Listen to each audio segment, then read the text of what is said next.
छत्रपती संभाजी महाराजांच्या आयुष्यात आलेल्या अनेक लोकांपैकी एक व्यक्ती मात्र खूप मोठी आशा घेऊन महाराजांकडे आली, पण प्रत्यक्षात काही करू शकली नाही।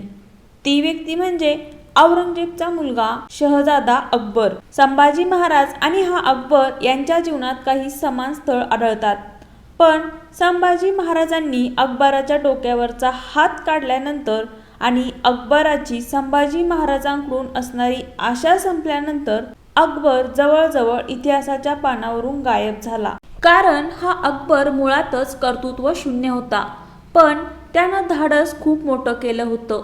आजच्या या व्हिडिओमध्ये बघूया औरंगजेबचा पुत्र असलेल्या या अकबराचा इतिहास आणि महाराष्ट्र सोडून गेल्यावर त्याचं पुढे काय झालं तेही मी तुम्हाला या व्हिडिओमध्ये सांगणार आहे। मी आरती, तुम्ही बघताय महाराष्ट्र भूमी। व्हिडिओ शेवटपर्यंत नक्की बघा आणि जर आवडला तर चॅनलला सबस्क्राईब करायला विसरू नका। 11 सप्टेंबर 1657 ला या अकबराचा म्हणजे औरंगजेबच्या चौथ्या मुलाचा जन्म झाला। विशेष म्हणजे छत्रपती संभाजी महाराज आणि अकबर यांच्यामध्ये फक्त 4 महिन्यांचा फरक आहे। औरंगजेबच्या पंजोबाच्या नावावरून म्हणजे सम्राट अकबराच्या नावावरून या मुलाचं नाव अकबर ठेवण्यात आलं। औरंगजेबची लाडकी पत्नी असणाऱ्या दिलरस बानो हिचा हा मुलगा। दिलरस बानोचे वडील शहानवाज खान सफाविद हे मूळचे इराणचे होते। ते तिथल्या राजघराण्यांशी संबंधित होते। हे इथं लक्षात ठेवणे यासाठी गरजेचे आहे कारण त्याचा संबंध पुढे येणार आहे। आणि औरंगजेबाची ही लाडकी पत्नी या अकबराच्या जन्मानंतर 1 वर्षातच मरण पावली।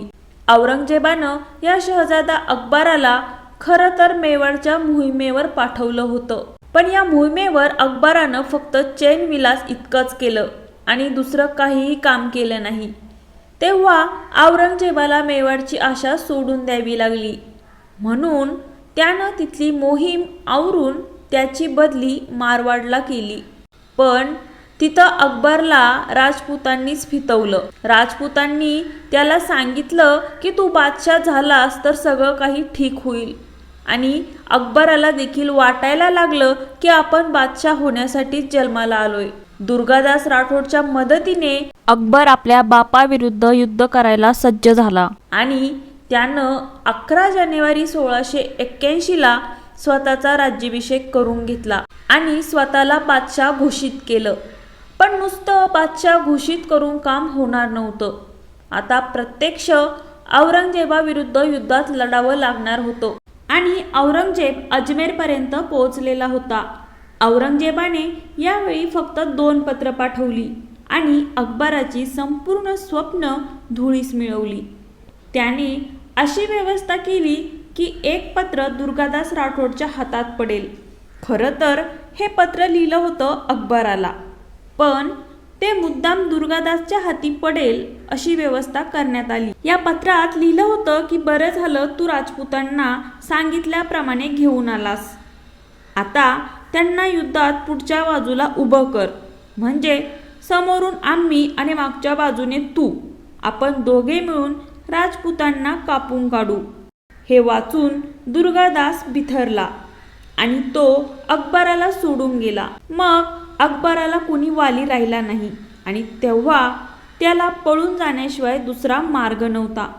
अखेर दुर्गादासलाच लक्षात आलं की ही सगळी औरंगजेबाची योजना होती आणि त्यात आपण फसलो आणि अकबर देखील फसला। तेव्हा दुर्गादासनंच परत या अकबराला शरण दिली आणि दुर्गादासच या अकबराला घेऊन दक्षिणेत छत्रपती संभाजी महाराजांकडे घेऊन आला। कारण आता औरंगजेबाशी लढू शकेल असा हिंदुस्थानात फक्त एकच व्यक्ती होता, तो म्हणजे छत्रपती संभाजी महाराज। 1 जून 1681 ला दुर्गादास राठोड आणि शहजादा अकबर दोघेही स्वराज्यात पोहोचले। छत्रपती संभाजी महाराजांनी त्यांची सुधागडच्या पायथ्याशी राहण्याची व्यवस्था केली, पण या अकबराला कुठल्याच गोष्टीची उसंत अशी नव्हती। त्याला लवकरात लवकर औरंगजेबाला संपवून स्वतः बादशाह होण्याची घाई होती आणि असं स्वप्न बाळगणाऱ्या या माणसाकडे स्वतःचे असे 400 सैनिक देखील नव्हते। पण त्याची स्वप्न मात्र मोठी होती. 13 नोव्हेंबर 1681 रोजी छत्रपती संभाजी महाराजांची आणि अकबराची भेट झाली. पण अकबराला वाटत होतं की संभाजी महाराजांनी आपले सगळे स्वराज्याचे उद्योग बाजूला ठेवावेत आणि फक्त अकबराला बादशाह करण्यासाठी दिल्लीला प्रयास करावं. खरं तर या अकबराचा बाप स्वतः दक्षिणेत येऊन बसला असताना दिल्लीला जाऊन अकबर काय करणार होता हा प्रश्नच आहे. पण राजकारणाची तेवढी समज अकबराला नव्हती. त्यामुळे डिसेंबर 1682 मध्ये हा अकबर लगेच सावंतवाडीजवळ बांद्याला जाऊन राहिला आणि पोर्तुगीजांच्या बरोबर संबंध निर्माण करून भारताबाहेर जाऊन सैन्य गोळा करून पुन्हा भारतावरती हल्ला करता येईल की काय, मुघल साम्राज्याला बरखास्त करता येईल काय अशी स्वप्न तो पाहू लागला. पण तरीही तो कुठे जाऊ शकला नाही. तो गोव्याजवळच्या बिचोलीमला बरेच दिवस राहिला. तेव्हाही तो संभाजी महाराजांच्या संरक्षणातच होता, कारण तो उत्तर गोव्याचा भाग मराठ्यांच्या राज्याचा भाग होता. संभाजी महाराजांच्या वतीने या अकबराशी सगळे व्यवहार कवी कलश करत होते.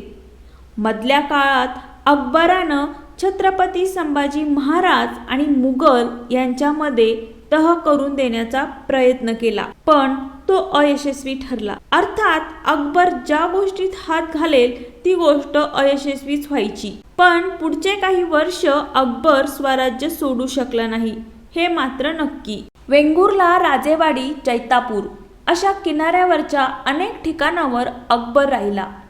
एका वर्षासाठी अकबराने छत्रपती संभाजी राजांना अनेक मोहिमांमध्ये थोडीफार प्रमाणात मदत केली. अखेर अकबराला असं वाटायला लागलं की मुघल सेना कधी ना कधी मराठ्यांना पराभूत करू शकेल.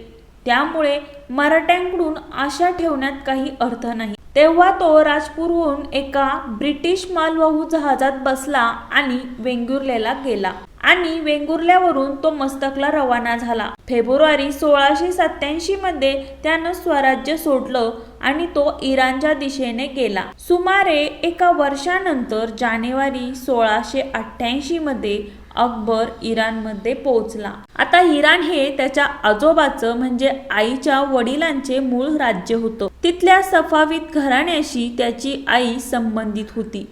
त्यामुळे त्याला इराणकडून आशा वाटत होती की सफावीद सम्राट त्याला मदत करतील. पण सफावीद सम्राट शाह हुसेन सफी याने औरंगजेबाविरुद्ध युद्ध छेडण्यास त्याच्या विनंतीला नकार दिला. त्यांनी सांगितलं की शहजादा अकबर हा औरंगजेबाचा मुलगा आहे आणि आपल्या बापाविरुद्ध बंड करणं हे इस्लाममध्ये मान्य नाही. त्यामुळे अशा प्रकारचं युद्ध आम्ही करणार नाही. मात्र औरंगजेबाचा मृत्यू जर नैसर्गिकरित्या झाला तर मृत्यूनंतर मात्र अकबरला त्यांनी आश्वासन दिलं की तुला आम्ही बादशाह व्हायला मदत करू.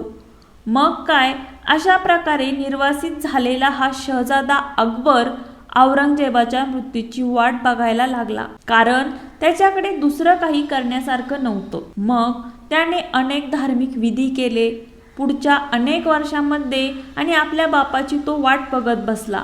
पण जी गोष्ट कधीच लवकरात लवकर घडली नाही. अखेर 1704 मध्ये औरंगजेबाच्या मृत्यूपूर्वीच 3 वर्ष अगोदर या अकबराचा मृत्यू झाला. इराणमध्ये जेव्हा औरंगजेबाला ही गोष्ट समजली होती की त्याचा मुलगा त्याच्या मरणाची वाट बघतोय, तेव्हा औरंगजेब असं म्हणाला होता की मी देखील बघतोच की कोण अगोदर मरते, मी की तो. जेव्हा 1704 मध्ये हा अकबर मरण पावला तेव्हा ही बातमी औरंगजेबाला कळल्यानंतर एक बाप म्हणून औरंगजेबाला कुठलंही दुःख झालं नाही. त्याला या गोष्टीचा आनंद झाला.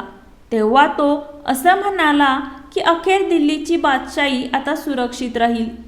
तिला धोका नष्ट झालेला आहे.